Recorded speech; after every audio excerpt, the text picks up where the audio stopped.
안녕하세요. 성공예감 이대호입니다.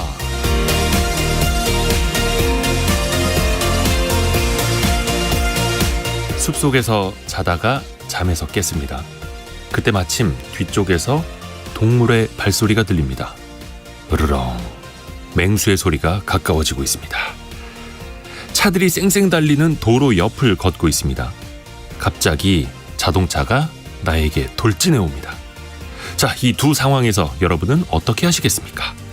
순간적으로 뭘 계산하거나 생각할 틈도 없이 가장 빠른 반사신경으로 피하게 되겠죠? 나의 의지와 상관없이 내 몸이 이미 피하거나 도망치고 있을 겁니다. 이건 누가 시킨 것도 아니고 배운 것도 아니죠. 호모사피엔스가 35만 년 동안 습득하며 진화해온 결과입니다. 주식시장이 폭락하고 금융시장이 흔들리면 나도 당장 주식을 팔아버려야 할 것 같은 공포스러운 상황. 가치 투자의 대가들이 주식은 모두가 공포에 빠졌을 때, 비관론이 팽배할 때 사야 한다고 아무리 말을 해도 막상 그 순간에는 용기를 내기가 어렵죠. 인류의 뇌가 35만 년 동안 생존을 최우선시해온 반면 인류가 주식 투자를 시작한 건 400여 년밖에 되지 않기 때문입니다. 6월 30일 성공예감 이대호입니다. 시작합니다.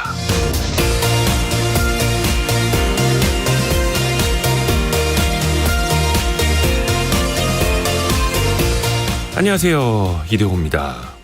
제가 조금 전에 오프닝 때 말씀드린 내용은 내일 토요일 아침에 방송되는 성공예감 별책 부록에서 조금 더 자세히 들으실 수 있습니다. 비열한 시장과 도마뱀의 뇌라는 좋은 책을 가지고 저희가 내일 아침에 이야기를 할 건데요. 왜 인간의 뇌는 투자하는 데 적합하지 않은가? 그게 원래 그렇다라는 이야기도 더 심층적으로 내일 별책 부록에서 기대해 주시고요. 오늘 금요일이죠. 원탁의 기자들이 모였습니다. 삼성전자가 파운드리를 더 강화하겠다라고 그것도 미국의 실리콘밸리에서 선언을 했습니다. 일종의 대만 TSMC를 향한 선전포고 성격도 좀 있는 것 같은데요.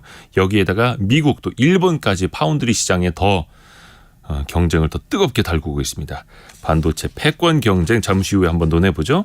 그리고 매년 정부가 대기업 명단을 발표할 때마다 문제가 되고 있는 게 있죠. 바로 동일인, 이른바 총수의 기준인데요.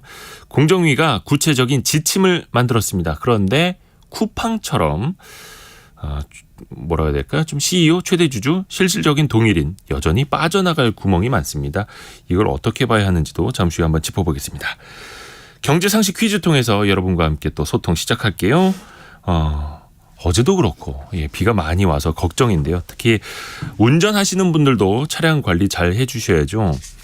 지난해에는 엄청난 폭우 때문에 강남 지역에서 고가의 수입차들이 일제히 침수차가 돼버리기도 했는데요. 차량의 침수 기준을 천장 이런 게 아니라 이걸로 판단을 한다고 합니다. 행정안전부가 승용차 기준으로 이것의 높이 3분의 2 이상이 잠기기 전에 안전한 곳으로 이동해야 한다라고 권고를 합니다. 바퀴를 둘러싸고 있는 고무 재질인 이것. 염현석 기자가 이제야 알겠다는 듯이 더 이상 힌트 안 드려도 되죠. 도로에서 여기에 펑크가 나면 참 난감한데 짧은 문자 50원, 긴 문자 100원이 드는 샵 9730으로 참여해 주세요. 추첨을 통해서 계속해서 선물을 보내드립니다. KBS 콩 그리고 유튜브도 함께 하실 수 있고요. 성공예감 이대호입니다를 자주 검색하시면 성공이 가까워집니다.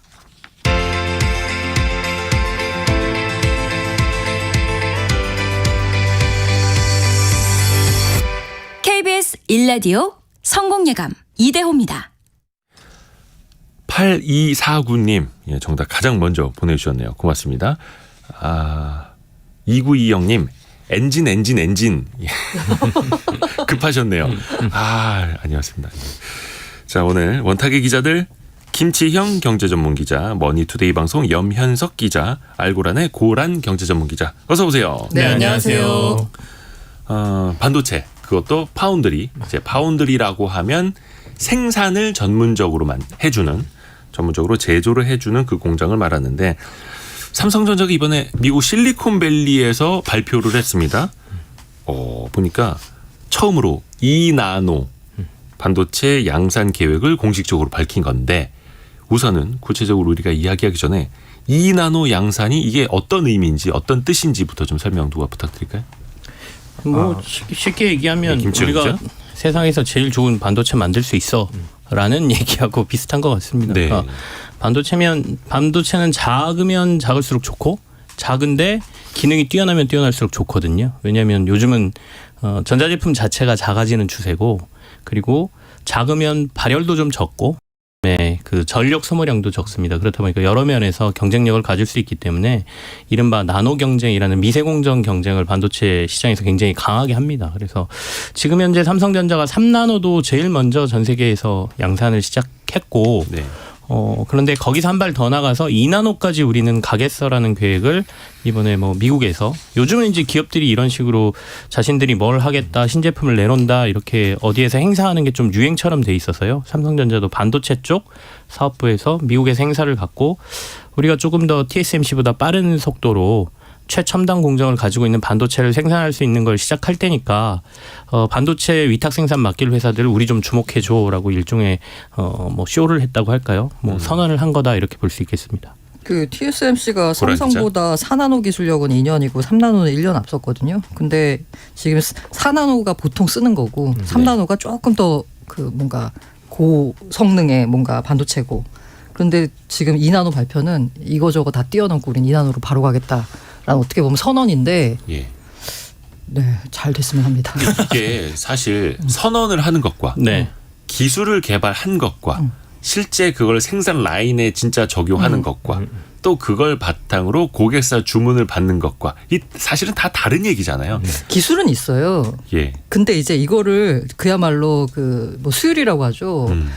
이게 이제 양산 수준으로 수율이 잘 나와야 되는데 그거를 지금 삼성은 25년에 2나노 공정 모바일 반도체 생산 양산하겠다라고 딱 발표했거든요. 2년 안에 이걸 할 수 있느냐? 잘해야죠. 네. 사실 그 2나노라는 기준도 어떻게 보면 이게 명확치 않다는 지적도 있습니다. 기존에 뭐 5나노, 3나노 때도 마찬가지고 뭐 게이트 폭으로 할 것이냐 아니면 이 반도체 설계 중에서 그 중에서 가장 날씬한 부분 이 몸으로 따지면 허리 중에서 가장 이제 쏙 배를 넣었을 때 그 기준으로 하는 거냐. 그래서 이것도 좀 애매모호하기는 하는데 이게 나중에 더 구체적인 뭐 설계라든지 이런 게 좀 공개가 되면 더 알 것 같은데요. 염현석 기자. 네. 이게 2나노, 3나노 우리가 이런 얘기를 많이 하잖아요. 네. 이게 사실 그러면 도대체 2나노는 3나노보다 얼마나 성능이 좋냐. 그쵸. 이것도 조금 알아야 되거든요. 예. 그 성능 측면에서 볼 때 지금 가장 성능이 좋은 뭐 반도체라 그러면 이제 3나노 대비 2나노는 보통 성능이 한 10에서 12% 정도 더 잘 나온다라고 합니다. 그리고 네. 아까 말씀하셨듯이 전력 효율 역시 한 25% 정도 좋아지기 때문에 2나노로 이제 빨리 틀 수밖에 없는 게 이게 사실 2025년이 되면 모든 거에 그 변화가 이제 많이 이제 시작이 되어야 되잖아요. 우리가 네. 뭐 전기든 뭐든 마음대로 막 막 만들어서 쓸 수가 없는 거니까 효율성을 높여야 되는데 그런 측면에서 이제 2025년을 기준으로 잡은 것 같은데 삼성전자가 좀 아쉬운 게 좀 있습니다. 네. 파운드리가 대부분 다 이제 모바일 칩 위주로 생산을 하기 때문에 아무래도 아까 이렇게 쇼케이스를 한다고 했는데 이런 쇼케이스를 조금 더 적극적으로 하는 것 같아요. 제가 보기에는 우리는 이런 걸 이용을 해서 모바일 칩뿐만 아니라 뭐 차량용도 할 수 있고 뭐 더 그런 고성능에 들어가는 다른 것도 할 수 있다라는 걸 좀 많이 좀 보여주고 싶어서 이런 행사를 한 게 아닐까라는 생각이 좀 듭니다. 말 그대로 이제 쇼케이스죠. 네. 우리에게 이런 기술이 있어. 우리 이런 제품도 만들 수 있어요. 고객님도 우리에게 많이 문의 주세요. 말 그대로 이제 쇼케이스인데 그래서 더더욱이 미국 실리콘밸리에 가서 어필을 한 거겠죠. 고객들이 많으니까. 네.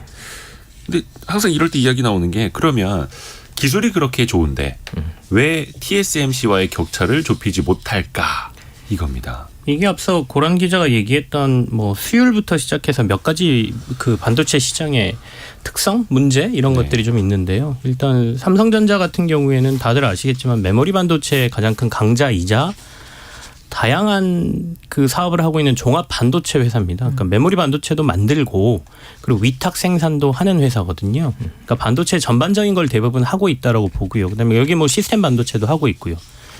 그렇다 보니까 TSMC 같이 위탁 생산만 그 전적으로 하는 회사들 같은 경우에는 고객들이 맡길 때 이 회사가 우리 기술을 가지고 뭔가 다른 걸 개발하거나 네. 뭘 사용할 거다라는 의심을 별로 안 하죠. 근데 삼성전자는 다른 전자제품도 만들고 핸드폰도 만들고 막 이러고 있기 때문에 애플이 만약에 자기네들 제품을 삼성에게 위탁 생산을 맡기려고 하면 약간의 의구심이 들죠. 야, 혹시 삼성전자가 우리의 이 설계 기술이라든지 뭐 이런 거를 자기네 제품에 사용하지 않을까? 뭐 이런 게 하나의 삼성전자의 단점이기도 해요. 이걸 지적하시는 분들도 있고요. 그다음에 아까 3나노는 TSMC가 먼저 개발했다라고 얘기는 하셨는데 삼성전자가 양산은 먼저 시작했거든요. 그렇죠. 수율을- 양산은 삼성이 네. 먼저. 삼성이 이제 수율을 자기들은 잡았다고 주장을 하는 건데 네네네. 고객들 입장에서는 이 그 삼성이 수율을 잡았다라고 얘기하는 것도 약간 못 믿어온 거죠. 그래서 먼저 맡기질 않습니다. 그렇다 보니까 누군가가 큰 업체가 고객이 와서 생산을 하기 시작했을 때 그래도 맡길만 하네 이렇게 시작되는 거거든요. 그러다 보니까 이미 TSMC가 상당히 많은 고객들을 뭐 4나노 이쪽 시장에서 잡고 있고 굵직굵직한 기업들을 지금 잡고 있기 때문에 삼성 입장에서는 2나노를 설령 먼저 치고 들어간다 하더라도 정말 큰 굵직한 기업들을 잡아야 되는데 이 기업들은 아까 말한 약간 자기들 제품이 또 다르게 사용되지 않을까에 대한 의구심이 있고 이런 것들을 지금 다 돌파해야 되는 문제를 삼성전자가 좀 갖고 있는 거죠. 그 소위 고랑 그 기자? 가장 업계에서 유명한 말 중에 그 있잖아요. 고객과 경쟁하지 않는다라는 말이. TSMC의 모토이기도 하죠. 네, 그래서 그 삼성전자의 이 분할 반도체 사업 부분 분할은 가장 주식시에 오래된 떡밥이기도 하죠. 매번 얘기가 나오는데. 그 단독 기사도 많이 나와요. 네, 근데 막상 발표는 안 나오더라고요. 그쵸, 근데 아마 어렵죠. 언젠가는 뭔가 결단을 내릴 것 같고 그 TSMC 그 이 신기술이 나왔을 때 그 신기술을 제품에 본인들의 제품에 적용하느냐는 별개의 문제잖아요. 네. 신기술이 좋긴 한데 아까 전력 효율도 올라가고 뭐 그 성능도 좋아진다라고 하지만 그게 실제로 제품에 적용이 됐을 때 문제가 안 생겨야 되거든요. 네. 그런데 만약에 이제 우리는 이렇게 잘했어요라고 삼성이 주장하고 있지만 이 제품을 도입하는 그 제조사 입장에서는 야, 이거 했을 때 오히려 막 고객의 뭐 컴플레인이 증가한다. 뭐가 자꾸 이렇게 이른바 소위 말해 다운되고 뭐 이런 일이 벌어졌을 때. 그래서 입증되기 전까지는 무리해서 이게 도입을 안 한다는 거죠. 그러다 보니까 원래 거래하던 고객들과 이제 거래를 더 많이 하는 거고 TSMC 같은 경우에는 이제 삼성전자가 한 그 발표를 했죠. 200조인가요? 뭐 이렇게 20조 뭐 이렇게 미국에다 우리 뭐 공장 짓고 뭐 하겠습니다라고. 미국 텍사스에. 저는 약간 그 다음에 약간 되게 놀랐던 게 TSMC가 그래 그러면 20조 받고 우리 그러니까 200억 달러 받고 우린 400억 달러 이러면서 규모로 인해서 규모를 가지고 더 키워가고 있어요. 아예 확실히 시장을 장악하겠다. 삼성은 요거 규모에서 안 되니까 기술력을 한번 엎어보겠다라는 건데 이게 어떤 기술력으로 엎어보는 게 과거 이건희 회장 시절에 뭔가 이뤘던 삼성의 도약 비약적인 도약을 이뤄낼 수 있을지 네, 잘 뭐 현재로서는 지켜보는 수밖에 없는 거죠. 그렇죠. 원체 또 이게 그 뭐 승자 독식까지는 아닙니다만 파운드리라는 게 우리가 뭐 화장품이나 공장 제조 이런 데서 OEM이라는 거 있지 않습니까? 무시 거기에 못합니다. 고객군이 많고 제품군이 워낙 많아서 고객이 나 이런 스타일의 컵 만들고 싶은데 그 있어요. 그럼 전에 어떤 회사 이런 거 해놓은 거 있는데 비슷한 거 있어요. 이거 저희가 바로 찍어드릴게요. 그게 훨씬 더 강력한 해자가 된다라는 거죠. 그래서 더더욱이 점유율 격차를 좁히기가 힘든 건데 그래서 그게 더더욱이 그럼 3나노, 2나노라는 기술력만으로 그게 과연 극복할 수 있겠느냐 이런 의문들이 더 나오는 것 같아요. 우리가 산업 구조를 보면 네. 그런 게 있습니다. 우리가 뭔가 어떤 그 하나의 산업에서 그거를 이제 그 산업이 정체가 됐을 때 뛰어넘을 게 범용 시장을 확 잡을 수 있느냐 네. 아니면 기술력을 초격차로 벌리느냐인데요. 이게 시간이 지나다 보면 기술력을 초격차로 벌리는 게 생각보다 돈이 안 됩니다. 예전에 우리가 2010년대 초중반 시절에 석유화학 같은 게 보면 엄청나게 급격하게 발전했었거든요. 네. 이제 중국의 발전에 힘입어서 그때 생각을 해보면 우리나라는 그때 생산용으로 범용 제품을 확 늘려서 다 세계 시장을 좀 잡은 측면이 있습니다. 그때 당시에 한계성 여러 이제 석유화학 회사들이 초격차 신제품들을 막 내놨는데요. 아직도 신제품은 그때랑 똑같습니다. 아마 반도체도 큰 맥락에서 보면 사실 이런 정말 그 신기술이 들어가는 건 아직 수요가 획기적으로 막 늘어나기가 힘들거든요. 그러면 수요를 잡아봐야 크게 경영학적으로는 돈이 안 될 수도 있습니다. 그러면 이렇게 지금 이런 파운드리의 이런 범용 제품 군을 잡고 있는 이런 TSMC와의 격차는 이게 생산량 아까 이런 뭐 생산량이라든지 이런 게 정말 쉽지 않아 보이고요. 그거를 뛰어넘을 수 있는 하나의 방안으로 이제 초격차 이 기술력을 이제 보여주는 건데요. 이게 아마 시간이 좀 오래 걸릴 것 같습니다. 보면 이렇게 로드맵은 나왔는데 이거는 수요를 잡고 양산화의 시점이지 이거를 본격적으로 확산화시키는 거랑 좀 다르다라고 생각을 합니다. 그렇죠. 이게 우리 경제학적으로 한계 효용이라는 게 좀 있지만 14나노에서 7나노 혹은 과거에 뭐 한 2, 30나노에서 10나노 가는 건 엄청난 발전이었는데 5, 3, 2에서 얼마나 이제 고객사들이 체감을 할 것인가. 처음에 밥 한 공기 먹을 때 맛있지만 세 공기, 네 공기 먹으면 그 한계 효용이 떨어지는 것처럼 그것도 생각을 해봐야 네, 됩니다. 그래서 미세공정 싸움이 이제 한계에 왔다라고 말씀하시는 분들도 있긴 한데 삼성전자가 지금 위탁 생산 시장에 던질 수 있는 카드 자체가 이 싸움밖에 없다는 거죠. 결국에는. 그러니까 우리는 기술력으로 격차를 보여줘야 손님을 데려올 수 있고 그나마 그래도 아까 말한 전력이라든지 아니면 속도라든지 이런 부분에서 조금이라도 더 개선된 제품이 있다라고 지금 쇼케이스를 할 수밖에 없는 입장이어서 삼성은 지금 전략은 뭐 어쩔 수 없는 전략이라고 보고요. 이게 먹힌다라고 하면 TSMC하고 격차를 좀 줄일 수 있을 테고 그 과정에서 혹시 위탁 생산과 종합반도체 회사를 약간 포기하는 분할 뭐 이런 얘기가 더 적극적으로 나올 수도 있다라고 보이는데 그건 아까 고 기자가 말씀하신 대로 가봐야 아는 거고요. 그다음에 또 하나 의미 있는 거는 삼성이 이번에 패키징 쪽 얘기를 사실은 조금 언급을 했어요. 그 시장에서 많이들 언급은 안 하시는데 그러니까 지금 반도체 시장이 조금 변해서 옛날에는 메모리 만드는 사람들은 메모리 만들고 뭐 흔히 말하는 지금은 뭐 생성형 AI 이쪽 반도체들은 메모리하고 좀 완전히 다른 형태거든요. 그러니까 예전에 뭐 그래픽부터 시작해서 여러 가지 반도체를 하나로 패키징해서 세트화하는 게 요즘 그 반도체 시장의 이슈잖아요. 그렇죠. 그러니까 삼성이 이 패키징 쪽을 굉장히 강화하겠다는 얘기를 이번에 얘기하면서 우리나라는 후공정이 강하니까 후공정 잘하는 애들하고 서로 연합을 만들어서 우리가 이 기술을 선도하겠어요라는 거는 아마도 생성형 AI 쪽에서 뭔가 설계나 이런 부분도 우리가 한번 잡아보겠어요라는 의지를 좀 나타낸 것 같아서 이 두 가지를 삼성전자가 앞으로 좀 열심히 할 것 같습니다. 그러니까 전 공정에서는 얼마나 미세화하느냐, 후 공정에서는 이걸 어떻게 잘 쌓고 포장하느냐, 네. 기판 같은 데 어떻게 또 붙이느냐, 다양한 기술들이 나오는 거고요. 0881님. 아니다. 우리 미아컬파님부터 읽어드려야겠구나. 유튜브로 미아컬파님이 보내주셨는데 TSMC는 별도의 보급형 하드웨어 제품을 생산하지 않으니 반도체 생산 의뢰가 덜 민감하지만 삼성은 안 그런데 자신의 최신 반도체 설계를 넘기면 아무리 기술 보안 각서를 쓴다고 해도 좀 불안해서 의뢰를 맡길 수 있을까요? 라고 아까 고객사들의 어떤 걱정 이것도 같이 해주셨고요.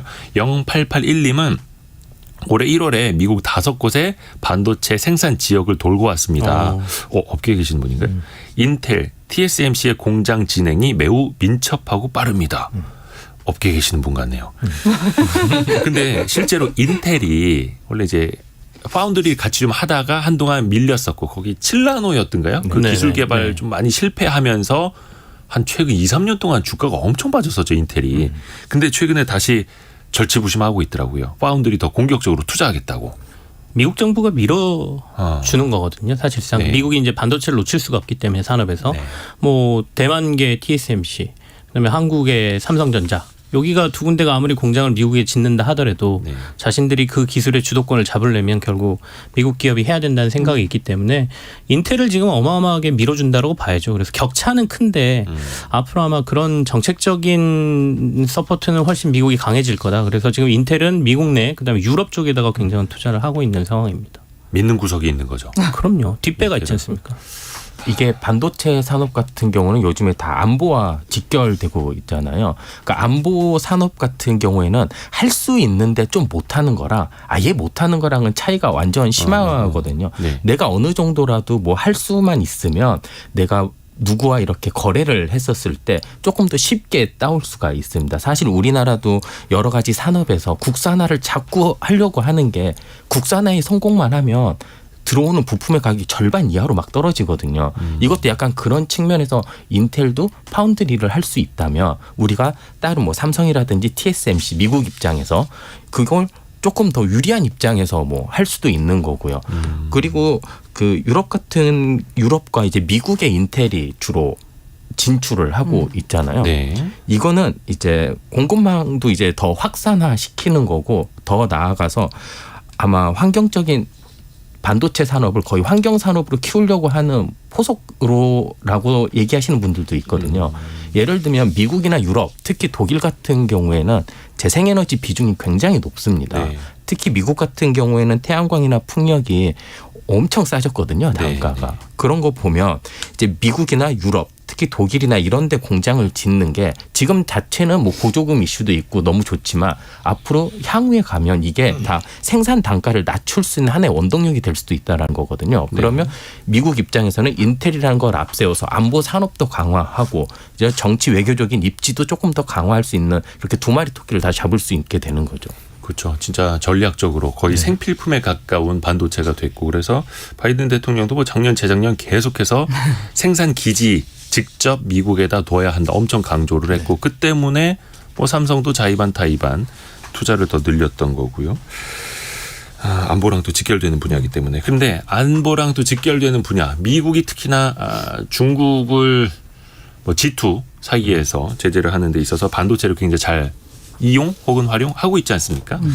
첨단 장비들 중국에게는 팔지 마 제어를 하고 있고 지난해부터. 근데 이번에 가장 최근에 나온 뉴스는 GPU 그래픽 카드 이게 AI용으로도 연산 처리용으로도 많이 팔리고 있는데 이거를 더 제재하겠다라는 뉴스도 나왔습니다. 네, 뭐 지금까지는 고성능 AI 반도체 수출만 막았는데요. 이제는 앞으로 다 막겠다라는 거죠. 그러니까 예. 중국의 AI 반도체 개발을 아예 그냥 AI 그 개발 자체에 싹을 아주 깡그리 없애버리겠다라고도 볼 수 있는 것 같아요. 그들이 소프트웨어로는 자체 개발할지 몰라도 맞습니다. 그걸 돌리기 위한 반도체는 조금 손발을 묶겠다. 이 소프트웨어 자체로 보면은 중국이 결코 뒤지지 않잖아요. 그 네. 관련돼 가지고 AI 관련 특허를 가장 많이 보유한 기업이 알리바바래요.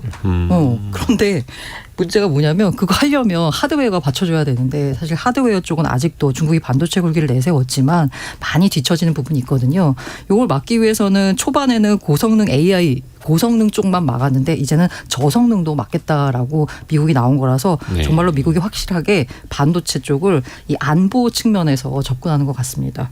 근데 정작 재밌는 건요. 이렇게 발표하고 나니까 엔비디아 쪽에서 그럼 우리가 죽습니다. 라면서 오히려 나선 거예요. 엔비디아 이제 미국 기업이고 네.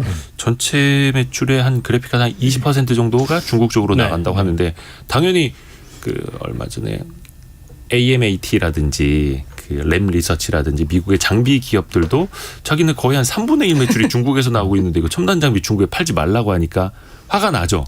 근데 정부에서 그렇게 컨트롤 하니까 말을 또 들을 수밖에 없고 이번엔 엔비디아가 그런 처지인데 여기는 최근에 올해 들어서 거의 주가가 200% 가까이 막 오르고 있었는데 이 때문에 또 주가 조정을 받더라고요.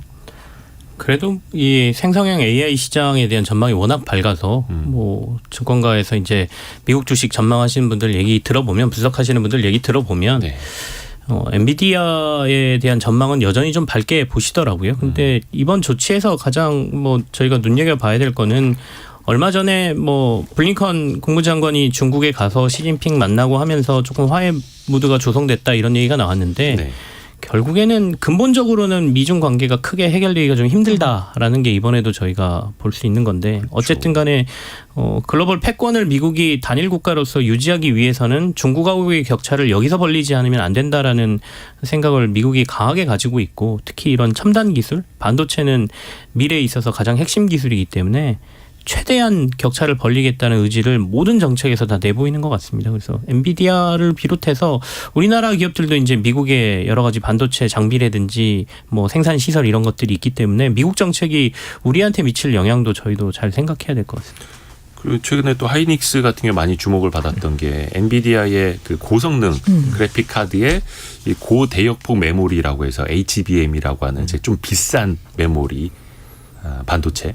그게 이제 많이 들어갈 수 있다면서 기대를 했는데 저렇게 되면 또 우리의 기대감도 좀 꺾이지 않겠는가. 우리 기업들도 좀 영향을 받을 수가 있잖아요. 아무래도 아까 중국에 나가 있는 부분이 가장 크고요. 예. HBM은 그래도 좀 팔리지 않을까 싶은데요. 그러니까 HBM이라는 게 메모리에서 없던 시장이 예, 이제 열리는 거니까. 데이터를 보내는 길들이 있는데 그게 예. 일반 메모리는 한 뭐 32개? 제가 정확히는 모르겠습니다. 예를 들면 30개라고 하면 이 HBM은 이 메모리를 여러 개 쌓아놔서 뭐 1000개 이상의 길을 뚫어준다고 하더라고요. 고속도로 뚫어주는. 그러니까 이제 데이터를 훨씬 더 많이 사용해야 되는데 AI 시장에서는 이 HBM 같은 경우에는 그걸 선제적으로 SK 하이닉스가 개발해 놨기 때문에 앞으로 아마도 AI 시장이 열리면 이 반도체가 엄청 많이 팔릴 거야. 메모리 반도체 중에서 이런 기대감 때문에 이제 시장에서 주목을 하는데요. 물론 중국의 수요가 조금 주춤하긴 하겠지만 글로벌 뭐 비테크 업체들은 어차피 가야 되는 시장이니까요. 저희가 두 번째 이슈 넘어가기 전에 경제상식 퀴즈 한 번 더 내드릴게요. 한국도로교통공단이 조사해 보니까 집중호우가 쏟아지는 장마철, 특히 7월에 교통사고 발생률이 가장 높다고 합니다.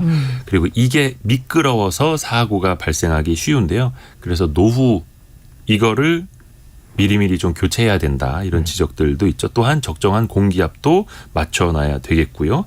특히 앞에서 말씀드린 것 중에 침수 기준은 이것의 3분의 2 이상이 잠기기 전에 차량을 빨리 다른 곳으로 이동시켜야 한다라는 건데요.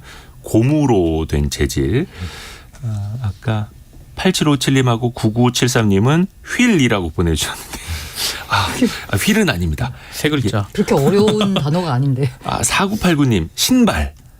7788님 튜브. 요즘 튜브 들어가는 이거는 거의 없습니다만. 예. 그리고 힌트 8701님의 삼행시로 드려야겠다. 타 방송으로 돌리지 마이소. 이 방송 놓치면 아깝습니다. 하지 말고 진짜라니까. 예, 이렇게 제가 잘 살렸는지 모르겠는데 예. 어색합니다. 지금 생각하신 거 아니에요? 네. 짧은 문자 50원, 긴 문자 100원이 드는 샵 9730 혹은 KBS 콩으로 정답 계속 보내주세요.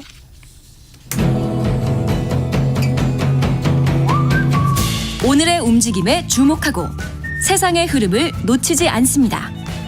여러분의 내일을 응원하며 성공의 열쇠를 함께 찾아갑니다. 성공예감 이대호입니다. 5318님이 이대호 편집장님의 매일 값진 오프닝 멘트가 저를 고무되게 하고 있습니다라고 정답 고무 보내주셨습니다. 좋은 말씀해 주셔서 감사한데 정답이 상품 포기하고 소개를 원하신 것 같습니다. 고무는 아니었습니다. 고무로 만든 이것입니다. 자, 두 번째 주제. 공정거래위원회가 37년 만에 이른바 대기업 총수, 정확히 말하면 동일인이라고 하는데 그 기준을 명문화하기로 했습니다. 그 기준을 명문화한다. 근데 반대로 생각해 보면 37년 동안 그 기준이 명문화되어 있지 않았었다는 거잖아요. 이거 어떻게 봐야 됩니까? 이게 염현석 기자. 우리나라가 대기업 집단 제도를 도입한 게 1986년 정도입니다. 네. 이때 이제 동일인, 총수 이런 게 처음 생겼었는데 이때만 하더라도 거의 기업 1세대들이 기업 회장직을 하고 있을 때거든요. 네. 당연히 자기 거라고 생각을 했기 때문에 동일인 이꼴 그러니까 그룹 이꼴 총수라는 거가 어색하지 않던 시절입니다. 그리고 그게 2세 경영이 왔으면 그 2세만 하더라도 우리 아버지 거는 내 거죠. 그렇기 때문에 이게 흔들리지 않았는데 최근에는 주식회사의 개념이 조금 더 강화가 되고 우리의 뭐 자본시장도 그렇고 이게 바뀌다 보니까 과연 이게 그룹의 주인이 그렇게 한 개인 뭐 총수 이렇게 동일선상에 놓느냐 말아야 되냐 이게 이제 문제가 되기 시작을 한 거고요. 네. 그렇기 때문에 아까 초반에도 말씀하신 것처럼 뭐 쿠팡이라든지 여러 뭐 OCI라든지 여러 이렇게 문제가 생기는 그룹들이 하나 둘씩 나오게 됐고 또 하나는 이렇게 인식은 바뀌어가면서 총수라는 게 과연 있어야 되느냐라는 의구심은 있지만 그런 뭐 개별 자연인들이 돈을 버는 거는 예전이나 그때나 지금이나 다 똑같은 뭐 사익 편취라든지 불공정 거래라든지 이게 또 비슷하게 나오고 있거든요. 네. 그렇기 때문에 당연히 규제를 하는 입장에서는 이건 규제도 적절하게 해야 되겠다. 그러면 우리가 지금까지 했었던 그룹과 동일인 이거를 좀 명문화를 해야 되겠다라고 하는 게 사실 한 2021년 처음에 그때부터 이제 입법 예고도 하고 많이 나왔었는데 네. 이번에 처음으로 이렇게 좀 자세한 그러니까 세부적인 이런 기준이 나온 거죠. 예. 명문화를 한 거죠. 네네. 예. 이게 용어가 뭐 어렵잖아요. 동일인. 뭐. 네. 대기업 사실은 기업 집단. 재벌 규제하려고 만들어진 거잖아요. 그쵸, 우리가 흔히 그쵸. 말하면 재벌 규제하려고 만든 거고 회장님들이 회사에서 이런저런 용도로 돈을 많이 빼가니까 그걸 이제 저희가 사익 편취라고 얘기를 했고요. 그러니까 사익 편취를 규제하기 위한 하나의 제도였는데 이걸 이제 규제하기 시작하면 재계 쪽에서 도대체 너네 무슨 규정으로 우리를 규제하는 거야라고 이제 하니까 거기에 대한 논란이 계속 있었습니다. 그래서 이번에 아예 공정위가 그러면 야 거기에 관련된 거를 명문화 해버릴게라고 5가지 명문 규정을 정한 거죠. 그래서 재벌의 회장님이라는 거는 이런 조건에 들면 우리가 회장님이라고 한다. 그게 이제 총수 또는 동일인 이렇게 저희가 얘기를 하고 있습니다. 그 맞습니다. 예. 동일인이라는 말 자체가 보면은 왜 동일인일까라는 생각이 들잖아요. 이게 이제 그 아까 염현석 기자가 말한 대로 그냥 생각하기에 회사와 그 회사가 내 거라고 생각하는 그게 동일하다. 그래서 이제 동일인 개념이 나온 건데 이게 그 국가주도 개발 시기인 86년에 경제력 집중에 대한 문제의식이 도입이 된 거거든요. 말 그대로 야 이거 내 거잖아라고 하면서 여러 가지 방법으로 돈을 빼가는 회사 돈을 빼가는 걸 규제하기 위해서 만들어졌는데 제가 뭐 전경련 주장에 뭐 이렇게 모든 안건에 찬성하는 건 아니지만 지금 전경련 최근에 이거 너무 시대에 뒤떨어진 약간 규제 아니냐라고 반발하고 있는데요. 그건 전 전경련의 주장이 맞다라는 생각이 듭니다. 왜냐하면 이제는 지금 동일인으로 규제하기에는 너무나 그 경제 환경이 달라졌거든요. 기업하는 환경도 달라졌고요. 이게 어떻게 보면 우리나라의 특수한 규제가 되는 거기도 하고요. 그리고 이 규제가 있다 보니까 여러 가지 이제 자본들이 굉장히 많이 나오고 있고 그리고 이 동일인 규제를 통해 가지고 아까 사익 편취를 막는 게 아니라 다른 여러 가지 다른 제도를 통해서 막을 수 있거든요. 그런데도 굳이 이 경제 상황 86년에 맞춰진 제도를 지금도 유지해야 되느냐 부분에 있어서는 저는 조금 한번 근본적으로 재검토를 해야 되지 않을까라는 생각이 듭니다. 그래서 사실 이게 우리나라만의 독특한 구조일 수도 있어요. 재벌 구조 하에서 그 문어발 구조라고 하는데 그만큼 여러 계열사들을 놓고 보면 문어가 다리가 8개죠. 문어가. 그렇죠. 그렇죠? 헷갈려서. 근데 나 항상 궁금한 게 왜 문어발이라는 줄 모르겠어요. 오징어가 발이 더 많은데. 문어가 예뻐서 그런가? 근데 문어 보면은 발은 많은데 머리통은 하나. 근데 사실 미국의 빅테크 기업들도 문어발식으로 경영을 많이 하는데 문제는 그 문어가 여러 마리가 또 있다라는 거죠. 근데 그래서 그 문어에 실질적인 영향을 미치는 사람이 누구냐. 이것도 열어보면 동일한 사람, 저것도 열어보니까 동일한 사람. 그래서 사실은 동일인이 된 걸로 알고 있는데 근데 정경련도 이야기한 것처럼 우리나라 지배구조도 이제는 조금씩 많이 바뀌고 있어요. 뭐 국민연금이 최대 주주인 것도 있고 ETF를 운영하는 자산운용사가 최대 주주인 것도 있고 그러면 이것도 구시대적인 규제라고 봐야 하는지 두 분의 생각은 어떠세요? 아직 말씀 안 하신 두 분.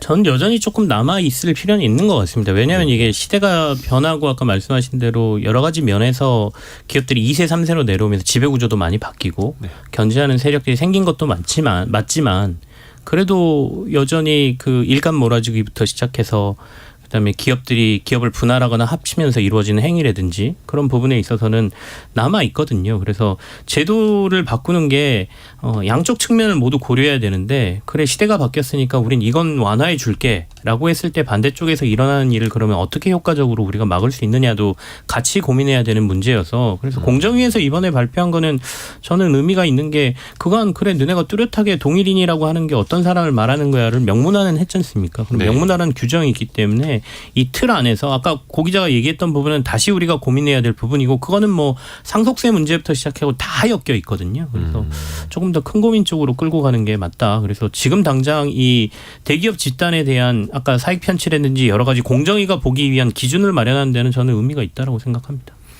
그 명문화했다고 말씀을 드렸는데 동일인을 그 정하는 기준 그걸 참 말씀을 안 드려서 지금 한번 불러드릴게요. 첫 번째 가장 많이 출자했거나 즉 자본금을 가장 많이 댔거나 둘째 가장 높은 직위에 올라 있거나 셋째 굳이 회장이 아니더라도 지배적인 영향력을 끼치는 사람. 그러니까 실질적으로 회장님은 좀 뭐 병원에 오래 계시고 부회장인 아들이 경영할 수도 있는 거니까 넷째 대내외적으로 대표로 인식되거나 다섯 번째 총수로 승계가 된 사람. 이 5가지의 기준은 좀 어떻게들 평가하실까요? 염현석 기자. 이것 자체만 보면 뭐 나쁘지 않다라고 봅니다. 거의 웬만한 우리나라 그룹사 실정을 보면 네, 이 5개 정도에서 뭐 한 2-3개 정도를 만족을 하는 사람들이 보통 그 그룹의 회장으로 불리우고 숨은 실세로 많이 불리우기 때문에 뭐 5개 기준 뭐 전부 다 만족시키는 사람은 아니겠지만 일부라도 만족시켜서 또 동일인으로 하겠다라고 하는 거는 기준은 좋은 것 같습니다.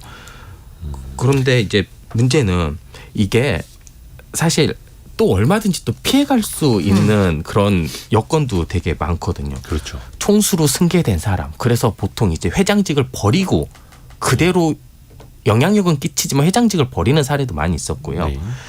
대내적으로 대표로 인식이 된다라는 것과 대내적으로 대표가 있는 것과도 엄연히 잘 구분이 안 되는 상황이거든요. 이게 가장 이제 네이버 이쪽에서 예전에 이혜진 의장 이쪽이 이제 총수 지정을 해야 되냐 말아야 됐을 때 가장 문제가 됐었던 측면이 여기에 있었고요. 그리고 회장이 아니어도 지배적 영향력을 끼치는 사람 이것도 되게 좀 모호하긴 합니다. 그러니까 이게 어떻게 보면 큰 틀에서 보면 기준은 되게 잘 마련된 것 같긴 한데 또 세부적으로 하나하나씩 살펴보면 또 미진한 측면도 굉장히 많다라고 또 볼 수도 있을 것 같습니다. 박찬선 님이 이거 갑자기 제가 무릎을 치게 되는데 한국말이 웃긴다고 아까 저희가 문어발식 네. 경영 말씀드렸잖아요. 오징어는 다리이고 문어는 발이라고. 그렇죠. 오징어는 다리라고 하고 문어는 발이라고 하고 지금 깨달았습니다. 저도. 통통해서 그런가? 근데 아까도 이제 여기서 또 하나 중요한 쟁점이 국적이 외국인일 경우 아니겠습니까? 그래서 계속 나오고 있는 게 쿠팡의 김범석 의장 네. 같은 경우에는 뭐 등기부등본을 떼봐도 범킴 이렇게 나오고 그러면 그래서 쿠팡 같은 경우에도 외국인이기 때문에 동일인으로 지정을 못하고 거기는 법인을 동일인으로 지금 지정을 해놓은 상태잖아요. 이걸 어떻게 봐야 됩니까? 그러니까요. 이게 독일인 규정이 이거를 지금 현재 기업 구조에서 적용을 하려다 보니까 이런 문제들이 생기는 거고요. 지금 현재 그 가장 많이 나오는 게 이우연 OCI 회장 같은 경우에 총수로 지정이 됐잖아요. 네. 미국인임에도 불구하고. 그쵸. 그런데 김범석 의장은 안 됐어요. 똑같은 미국 국적인데 OCI 회장은 동일인으로 지정이 됐고 쿠팡은 뭐 거기는 의장이라고 부르는데 김범석 의장은 동일인으로 지정이 안 돼서 빠져나가 있고. 그 이유가 위원장이 설명하는 게 통상 이슈를 최소화하는 방안을 모색해 지속적으로 추진하겠다. 외국인 총수 규정은 이에요. 그러니까 쿠팡 김범석 의장은 동일인으로 지정하면 통상 이슈가 불거질 수 있으니 요거 약간 만만하다는 표현이 좀 그렇지만 미국과 통상 이슈가 발생하지 않을 것 같은 OCI 회장 이우연 회장은 총수로 지정하고 김범석 회장은 안 하고 이런 문제가 또 생기는 거잖아요. 그러게요. 그게 무슨 이게 기준이라고 하기도 좀 뭐한데. 그러니까. 왜냐하면 앞으로도 뭐 2세, 3세, 4세 외국에서 공부하고 외국에서 나고 자란 사람들이 이른바 아버지의 회장을 물려받을 수도 있는 건데 그 경우에는 또 이 문제가 더 복잡해질 수 있잖아요. 그래서 외국인 총수 지정에 대한 법을 따로 만들어라 또 이런 얘기가 있는데 네. 그거는 이제 뭐 법률이나 뭐 이런 부분들이 좀 고민해야 되겠고 그 외에도 이제 OCI 말고도 몇몇 지금 그 대기업 집단으로 지금 돼 있는 기업들의 이 문제가 걸려 있는 기업들이 몇 개 더 있죠. 그러니까 S-오일 같은 경우, S-오일 같은 경우에도 대주주가 사우디. 그 석유공사지 않습니까? 아람코. 아람코. 그러다 보니까 여기를 총수 지정하려면 빈살만을 해야 되는 거예요. 왕세자를 해야 되는 거냐? 뭐 그러니까 이런 원칙대로 얘기도- 가면. 원칙대로 가면. 한번 해볼까요? GM은 마리바라 GM 그렇죠. 회장 해야 되는 거고. 지금도 뭐 그런 얘기가 지금 나오고는 있는데요. 이제 그런 것 같습니다. 그러니까 각국의 상황이 다 다르잖아요. 그러니까 우리가 글로벌 스탠다드라고 하는 거를 무조건 따라가야 되는 건 아니거든요. 그러면 그 나라에 맞는 형태로 바꾸거나 또 우리나라에 와서 어떤 기업이 그 기업 행위를 하고 돈을 벌려면 그 나라의 법에 맞춰서 하는 게 맞죠. 그러면 지금 당장 글로벌 스탠다드가 이러니까 우리 걸 다 바꿔서 거기에 맞추자라는 것보다는 여기에 맞춰서 하도록 유도하는 게 중요할 것 같고요. 근데 다만 이런 논란이 안 생기려면 그 형평성 문제를 공정위가 잘 따져야 될 것 같아요. 그러니까 방금 전에 말씀한 OCI하고 김범석 그 쿠팡 회장 같은 경우에는 바로 이 형평성 문제가 충돌할 수 있는 그렇죠. 부분이기 때문에 그래서 따로 외국인들의 이런 경우에 대해서 따로 규정을 두는 거 이거는 현재 상황에서는 필요하다고 보입니다. 그러니까 자꾸 규제하기 위해서 뭔가를 더 만드는 거에 대해서는 저는 개인적으로 반대는 하는데 지금 이거는 누가 들어도 조금 억울하거나 이상하다고 생각할 수가 있으니까요. 맞습니다. 그래서 과거에는 이런 문어발식 경영 또 위장 계열사를 두고 있고 그걸 또 숨기고 있고 친족 간의 일감을 몰아주고 그걸 또 비밀로 했고 그랬기 때문에 더더욱이 공시나 투명성을 강화하기 위해서 동일인으로 지정해 놓고 그 동일인과 관련된 회사는 다 보고하십시오라고 시작을 했던 건데 어떻게 보면 그 근본적인 그 구조도 좀 달라져야 되는 거고요. 그렇죠? 21세기에 돌입한 지 23년이 넘어서 같은 얘기를 계속하고 있습니다.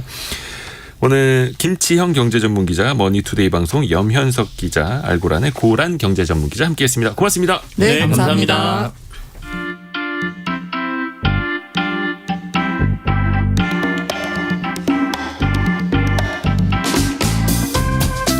지금 여러분께서는 KBS 1라디오 성공예감 이대호입니다를 듣고 계십니다.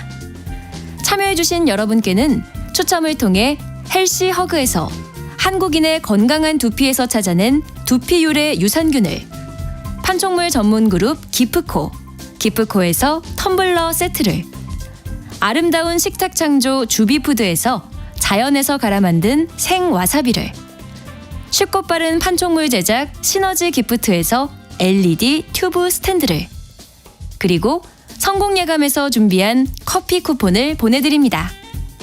당첨자는 성공예감 이대호입니다 홈페이지에서 확인하세요.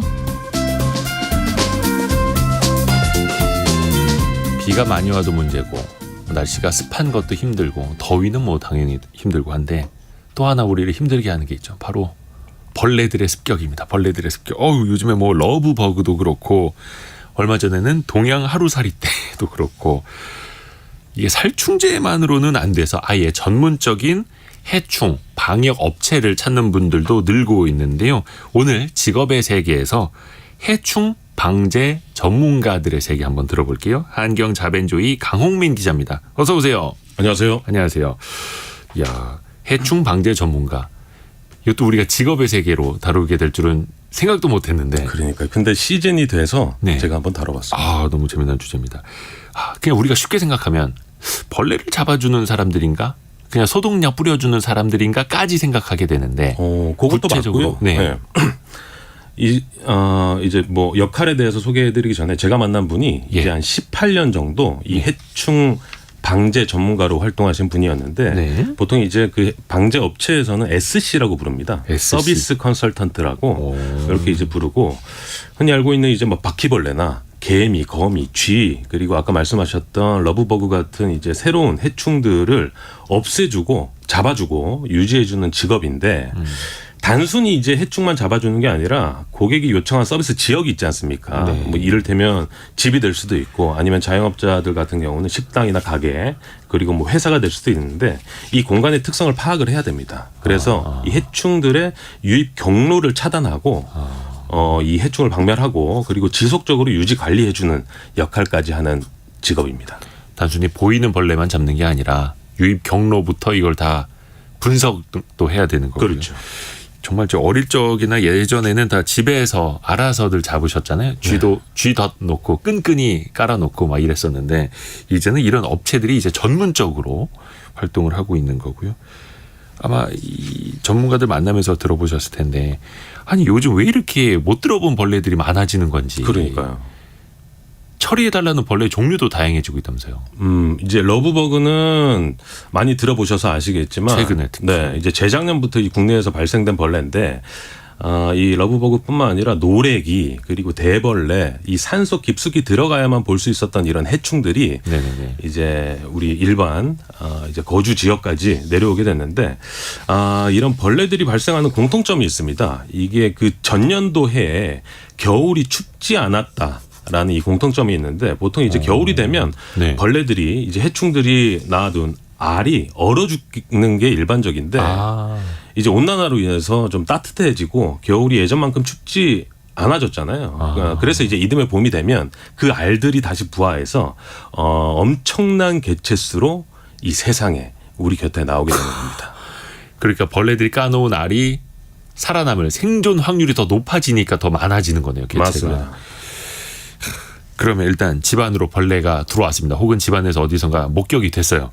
근데 벌레 몇 마리 보인다고 해서 다 돈 내고 방역업체를 부르기도 부담스럽고 그렇죠. 방역업체를 불러야 할 때와 아닐 때 어떤 기준을 좀 어떻게 나눠야 될까요? 보통 이제 그 벌레에 따라서 익충, 뭐 인간에게 해로운 곤충이라고 하는데 이런 익충이냐 해충이냐 그러니까 해충이냐 유익한 벌레냐 맞습니다. 예, 이걸 예. 구분을 좀 해야 되는데 익충 같은 경우에는 요즘에는 검색해도 잘 해도 나오니까 검색을 한번 해보시고 방제 신청을 하지 않고 집이라면 쫓아내면 되고요. 네.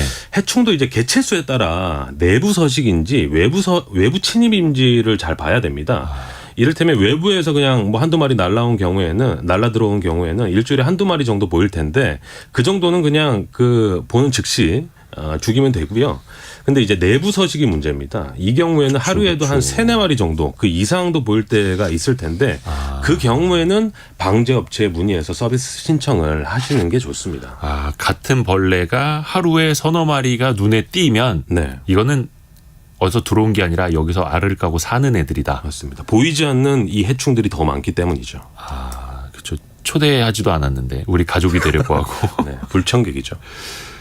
많은 분들이 그 사사 영사님도 벌레가 모두 해충은 아닙니다라고 보내주셨는데 그러니까 이로운 익충도 있고 그렇게 따지면 거미도 거미줄 치고 목이나 파리 잡아주니까. 그렇죠. 모기 파리를 잡아주니까. 근데 보면. 그게 우리 집에 거미줄을 치고 있다. 네. 사실 좋지는 않죠. 벌레는 벌레니까. 네. 아무리 이롭더라도. 일단 방역 작업을 좀 부른다 치면 이 방역 작업을 몇 번 정도 해야 되는 거예요? 특히 집안에서는. 보통 이것도 이제 케이스 바이 케이스인데 네. 일반적인 상황을 제가 좀 말씀드리면 이제 서비스 계약을 하게 되면 서비스 하기 전에 현장 조사를 위해서 사전 방문을 하게 됩니다. 그래서 공간의 특성을 먼저 이 SC들이 파악을 하게 되고요. 그리고 이제 날짜를 잡아서 방제를 하게 되는데 신규 고객일 경우에는 한 달에 4번을 정해서 초기 집중 관리 서비스를 진행을 합니다. 한 달 정도 이제 하고 해충이 어느 정도 퇴치가 되면 그 상태를 유지하기 위해서 매월 한 번씩 방문을 하는 유지관리 서비스를 하고 있고요. 유지관리. 보통의 경우에는 한 2년 정도 이렇게 계약을 진행을 한다고 합니다. 근데 이게 참 사라지면 좋은데 어디선가 또 들어오는 것 같기도 하고 심지어 이사를 다녀도 이삿짐에 붙어서 같이 다닌다 하고 막 그러더라고요. 그렇죠. 어떻게 됩니까? 네, 요즘에는 말씀하신 대로 이제 해충 유입 경로가 좀 다양해졌어요. 예. 요즘에 뭐 택배들 많이 시키시잖아요. 네.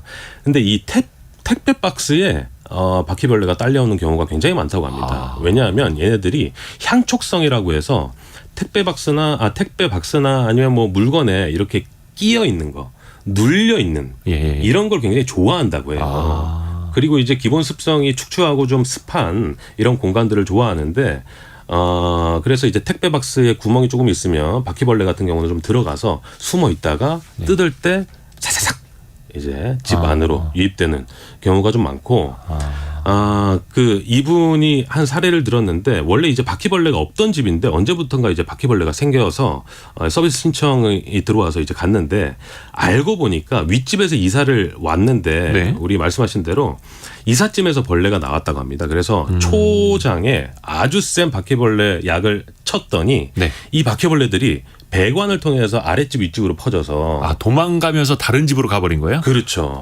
그렇게 해서 아파트 한 동 전체를 서비스를 한 일화도 있다고 합니다. 생존력이 강한 바퀴벌레라는데 정작 약을 뿌린 그 집보다 다른 집으로 도망가고 있고. 이야, 지금 일단 많이 습해지고 벌레들 많이 출몰할 때인데 이런 해충 방제 업체 이런 데 보통 하루에 신고 건수가 얼마나 들어올까요? 보통 이제 날씨가 따뜻해지면 예. 하절기가 이제 성수기인데 아까 말씀드린 대로 이때 해충들이 가장 활발하게 활동하는 시기입니다. 딱 지금이죠. 네, 그래서 이제 제가 물어보니까 지난달에 5월 기준으로 한 달간 얼마나 이제 그 서비스 신청이 들어왔냐고 물어보니 1,700여 콜 정도 들어왔고 이게 각 지역별로 이제 나눠져 있다 보니까 지점별로 배분을 해주는 시스템이고요. 보통 한 명, SC 한 명당 하루에 아침부터 저녁까지 한 15곳 정도 이렇게 서비스 지역을 방문을 한다고 합니다. 하루에 15집을 다닌다는 거죠? 네. 이게 더 많이 늘어나고 있는 추세인 거예요, 그러면? 예전보다는 좀 늘어나고 있고 이 업체 같은 경우는 이제 서비스 품질을 위해서 15곳 이상 하루에 서비스는 하지 않는다고 하는데 조금씩 지점을 늘리는 분위기이기도 했습니다. 그러니까 몇 년 전만 하더라도 TV 광고에 그 방제업체 광고 나왔을 때 아니 무슨 벌레를 돈 주고 사람 불러서 잡냐고 그냥 내가 잡으면 되지 했는데 이제는 상황들이 더 그렇게 돼 가고 있다라는 예. 거잖아요. 만약에 이걸 이제 직업으로 선택을 할 때 해충 방제 전문가가 되려면 어떤 조건들이 필요할까요, 혹시? 아무래도 예. 이 뭐 해충, 바퀴벌레 그리고 쥐를 무서워한다면 이 직업은 좀 어렵지 않을까. 아, 난 바퀴벌레 무서워요. 그러면서 잡으러 다닐 순 없고. 그러니까 저 같은 경우도 이제 예전에 바퀴벌레가 집에서 예. 출몰을 했는데 이 두꺼운 책으로 덮어놓고 하루 반 정도 있었던 그 마음 먹기가 굉장히 쉽지 않더라고요.